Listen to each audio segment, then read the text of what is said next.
అందరికీ నమస్కారం. ఈరోజు జూన్ 5 ప్రపంచ పర్యావరణ దినోత్సవం.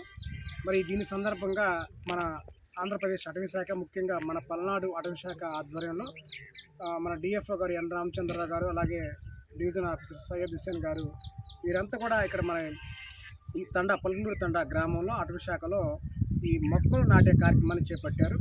మరి ఈ మొక్కలు నాటే కార్యక్రమం చేపట్టడం వీరికి కొత్త ఏం కాదు. గత సంవత్సరం కూడా ఇదే పర్యావరణ దినోత్సవం రోజు వినుకొండ పట్టణంలో చాలా పెద్ద కార్యక్రమాన్ని అయితే ఏర్పాటు చేయడం జరిగింది. అలాగే ప్రతి సంవత్సరం కూడా ఇది ఒక అలవాటుగా, ఆనవాయితీగా, ఒక పద్ధతి ప్రకారంగా అందరిలో మోటివేషన్ చేసే విధంగా, అలాగే పర్యావరణానికి, ప్రకృతికి, అడవులకి మేలు చేసే విధంగా ఈ మొక్కలు జీవన వైవిధ్యం పెరిగే విధంగా, అలాగే జలజీవాలు వృద్ధి అవడానికి ప్రధానంగా ఈ మొక్కలే జీవనాధారం, ఈ మొక్కలే దిక్చూచి కాబట్టి దీన్ని పెంపొందించాలని చెప్పి ఈరోజు చాలా పెద్ద మొత్తంలో ఈ మొక్కలు నాటే కార్యక్రమం ఉంది. దీనికి సంబంధించి ఈరోజు ఈ మొక్కలు నాటే ప్రతి దాంట్లో కూడా మనం ఆలోచించాల్సిన అవసరం ఉంది. ఇది మనం పెంచి పెద్ద చేయాలి. మొక్క నాటమే కాకుండా దీన్ని మనం ప్రతిరోజు మొక్కలు, ఈ జంతువులు, ప్రాణులు ఏమైతే ఉన్నాయో మన కుటుంబ సభ్యులు లాంటివి. మన కుటుంబాల్లో పిల్లలు ఎవరికైనా జలుబు వస్తే మనం ఎంత విలవలాడిపోతామో, మొక్కకు చెదలొచ్చినా కూడా, మొక్క నరికేస్తున్నా కూడా మనం అంతే బాధపడాలి.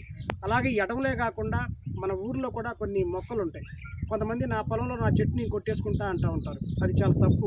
ఈ వనరులు ఏమైతే ఉన్నాయో మన భారత రాజ్యాంగ ప్రకారంగా ఈ వనరులు, పంచభూతాలు కానీ, వనరులు కానీ, జలాలు కానీ, ఏదైతే ఉందో దీన్ని ప్రతి ఒక్కరి సొత్తు, ఇది ఎవరిది కాదు. కాబట్టి ఈ సొత్తుని, నా పొలంలో చెట్టు నేను కొడతా అనేది చాలా తప్పు.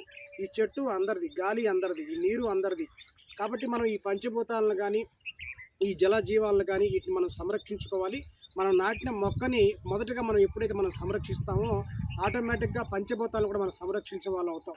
కాబట్టి దీనికి సంబంధించి ఈ మొక్క నాటిన ప్రతి ఒక్కరు కూడా గుర్తుపెట్టుకోండి అమ్మా, అనుకున్న అక్క చెల్లెలు, అన్నదమ్ములు ఎవరైతే ఉన్నారో, ఇది నా యొక్క మొక్క, ఇది నేను దత్తత తీసుకున్నాను అనే విధంగా మీరు ఈరోజు ఏదో వచ్చేయాలి అని కాకుండా దీన్ని మీరు కంటికి రెప్పలా కాపాడుకుంటారని, దీన్ని అటవీ శాఖ వాళ్ళు కూడా నిత్యం పర్యవేక్షిస్తుంటారని చెప్పి నేను మనస్ఫూర్తిగా కోరుకుంటాను. అలాగే మరొక విషయం ఏంటంటే, అడవి అంటే అటవీ శాఖ అధికారులు వాళ్ళ ఉద్యోగం, అది వాళ్ళు చూసుకుంటారులే, మనకు సంబంధం లేదు కదా, ఇది వాళ్ళ డ్యూటీ కదా అని చెప్పి ఎవరు కూడా మీలో పొరపాటుగా అనుకోవద్దు.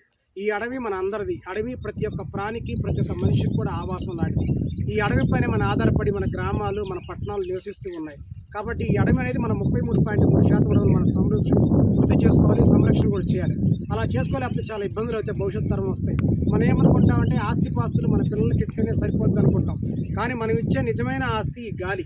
మనం కరోనా టైంలో చూసాం, గాలి లేక ఆక్సిజన్కి సిలిండర్లు ఎంత ఇబ్బంది పడ్డారు. ఇది మనకి సహజంగా దొరుకుతుంది కాబట్టి దీని వాల్యూ మనకు అర్థం కావట్లేదు.